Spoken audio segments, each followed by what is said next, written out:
آج chief justice of Pakistan نے جو خطاب کیا دو بڑے اہم نکات انہیں بڑے کلیئرلی کیونکہ بحث کل یہ بات انہوں نے خطاب کیا تھا دو بڑے اہم نکات بڑے واضح کر دیے. ایک تو 90 دن کا مطلب 90 دن ہے. کیا کہا چیف جسٹس آف پاکستان نے؟ When it comes to constitutional enforcement, we must not blink our eyes. If it says 90 days for holding elections, it is our duty to say that. It is not our choice. It is our duty to say that. Instead of finding a reason why we should avoid to say that. You call it controversy. I'm sorry. I'm not worthy of controversy. I'm a very humble person.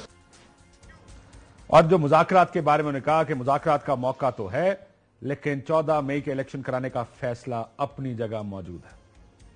The political leadership of Pakistan agreed to start negotiations, which have not ended yet. This is what we were informed. We have nothing to do with that, but at least they are conscious that they have a duty to comply the Constitution. And we are there to support that effort. Otherwise, our judgment is there. It has a force of its own. It may not be implemented today, but it will last to the test of time and shall be implemented.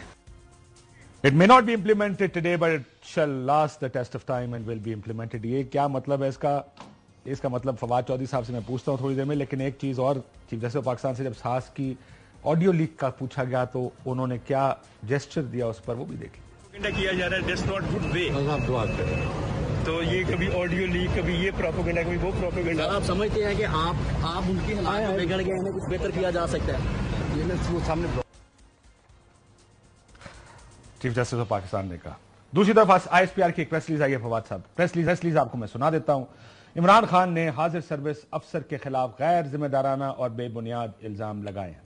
من گھڑت الزامات افسوسناک اور ناقابل قبول ہیں. 1 سال سے یہ پیٹرن ہے تاکہ سیاسی مقاصد حاصل کیے جا سکیں. قانونی راستہ لیں اور من گھڑت جھوٹے الزامات لگانے سے گریز کریں. ایسے الزامات نہ لگائیں. ادارہ قانونی چارہ جوئی کا حق محفوظ رکھتا ہے. عمران خان صاحب نے اپنے حملے پر ارشد شریف کی شہادت پر اور ٹارچرز پر حاضر سروس ایک افسر کے اوپر الزامات لگائے تھے. یہ بتائیے کہ الزامات کا کوئی ثبوت ہے آپ کے پاس؟ دیکھیں پہلی بات تو یہ ہے کہ پہلے تو آئی ایس پی آر کی مجھے پریس ریلیز کی کو منطق سمجھ نہیں آئی ہے. اگر پہلی بات جو اپنا جو موجودہ آفیسرز ہیں فرینکلی ان کی کوئی ذاتی دشمنی تو ہم سے نہیں ہے, ہم تو جانتے بھی نہیں ہیں. لیکن اگر عمران خان کو یہ جب ان کے اوپر حملہ ہوا تھا اس کے اوپر جب انہوں نے ایف آئی آر کرائی تھی, یہ ان کا حق تھا. جو بھی وکٹم ہوتا ہے اس کا حق ہوتا ہے کہ وہ اپنے جس کے اوپر اسے شک ہے اس کو نامینیٹ کرے. اس کی آزادانہ شفاف تحقیقات کے ذریعے عمران خان صاحب کو مطمئن کرنا ضروری تھا اور ضروری ہے کہ ان کے اوپر قاطعانہ حملے میں یہ ملوث نہیں ہے. لیکن اس پریس ریلیز سے تو یہ لگتا ہے کہ یہ کہہ رہے ہیں کہ جناب یہ جو سیکشن آف جو پیپل آف پاکستان ہے دے آر اباؤٹ, کوئی ایکیوز بھی نہیں کر سکتا, کوئی ہمیں کچھ کہہ بھی نہیں سکتا. میرے خیال میں یہ رویہ درست نہیں ہے. اگر آپ سمجھتے ہیں کہ اس میں ملوث نہیں ہے اور اللہ کرے ایسا ہی ہو تو پھر اس کے لیے آزادانہ اور شفاف تحقیقات ہونی چاہیے اور عمران خان کو مطمئن ہونا چاہیے. اگر کسی پہ حملہ ہو, میرے پہ ہو, آپ پہ ہو, کسی پہ ہو, اور وہ کسی کو ایکیوز کرے گا اس کی شفاف تحقیقات ہونا ضروری. یہ تو اب شہباز شریف وزیر اعظم پاکستان, سابق صدر آصف زرداری صاحب اور وہ محسن نقوی صاحب بھی اس میں چھلانگ رہا, لیکن وہ تو ان کو تو غیر جانبدار ہونا چاہیے ان ایسے معاملات میں. We will not allow anyone to humiliate or threaten our institutions. اور 1 سال سے جو کہہ رہے ہیں 1 سال سے ہو بھی کیا رہا ہے.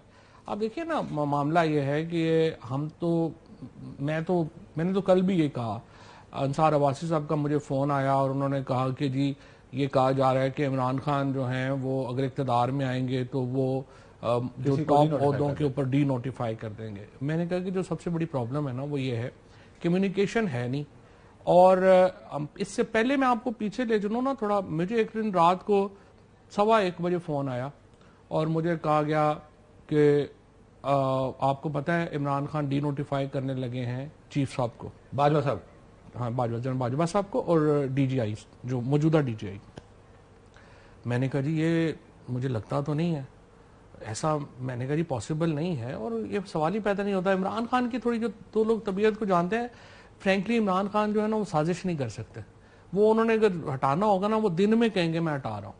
وہ اس طرح کی نہیں ہے کہ رات کو 2 بجے نوٹیفائی کریں اور یہ کریں اور وہ کریں. تو اس کے بعد نہیں، انہوں نے کہا نہیں میں ہم بتا رہے ہیں آپ کو یہ ہو رہا ہے اور یہ ہو رہا ہے.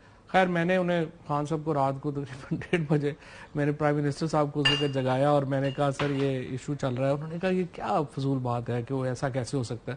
اچھا پھر ایک دفعہ نہیں ہوا، یہ 3 دفعہ ہوا. آخری دفعہ جب ہوا رات کو 12 بجے عدالتیں کھلوا لی گئیں، اور وہ آپ کو بھی پتہ ہے ہمیں بھی پتہ ہے. سو پرابلم یہ ہو جاتی ہے جب کمیونیکیشن نہیں ہوتی، جب چیزیں نہیں چل رہی ہوتی تو اس طرح میں بہت ساری غلط فہمیاں بڑھ جاتی ہیں. ناؤ اگین یہ آپ کے بہاف اینڈ پہ جب آپ نام لے کر الزامات لگاتے ہیں، یہ بھی آپ کو لگتا ہے کہ اسی کا ایک حصہ ہے کہ آپ لوگوں کا کمیونیکیشن گیپ ہے، اس وجہ سے پھر الزامات ادھر جائیں گے؟ دیکھیں نا اس کے بعد ہوتا یہ ہے کہ جو بھی شک ہیں وہ بڑے ہونے شروع ہو جاتے ہیں. آپ نے مجھے بتائیے نا تو یہ شک ہے 100% شک ہے. اسی لیے تو عمران خان نے ایف آئی آر اور انہوں نے تو بڑے یقین سے بیان دیا. نہیں، عمران خان نے تو جو کہا ہے اس وقت تک جب تک پوری تحقیقات نہ ہو جائے، سامنے نہ آ جائے چیز، تو وہ الزام ہی رہے گا نا. اب سوال یہ ہے کہ آپ تحقیقات ہی نہیں ہونے دے رہے. سب سے پہلے دن عمران خان نے ایف آئی آر کروانے کی کوشش کی، ایف آئی آر نہیں ہوئی. اس کے بعد جو ہے وہ آپ 22A میں کورٹ میں گئے، نہیں ہوا، تحقیقات نہیں. جے آئی ٹی جو بنی، جے آئی ٹی کا ریکارڈ ہی غائب ہو گیا. آپ میری نظر میں یہ جو طریقہ ہے نا آئی ایس پی آر نے جیسے پریس ریلیز کے، یہ طریقہ نہیں ہے. اس سے پہلے آپ دیکھ لیں وہ بولیں بھی نا. نہیں، وہ بولیں، سب سے بہتر یہ ہوگا وہ انویسٹیگیشن کرائیں اور اس کے نتیجے میں جو رزلٹ آئے وہ اس سے وہ آگاہ کریں کہ یہ ہماری انویسٹیگیشن نہیں. مانے گا کون نہیں مانے گا؟ کون مانے گا یار؟ آزاد ہوں گی نا، سب کو پتا ہوتا ہے کیسے آزاد ہیں کیسے نہیں آزاد. اچھا دوسری میں آپ کو بات بتاؤں، اس سے پہلے کیا ہوا آپ ذرا دیکھیں نا. سیکٹر کمانڈر تھے بریگیڈیئر حبیب پنڈ ادھر اپنے کراچی میں. بلاول بھٹو صاحب نے ایک فون کیا تھا، ان کو ہٹا دیا گیا.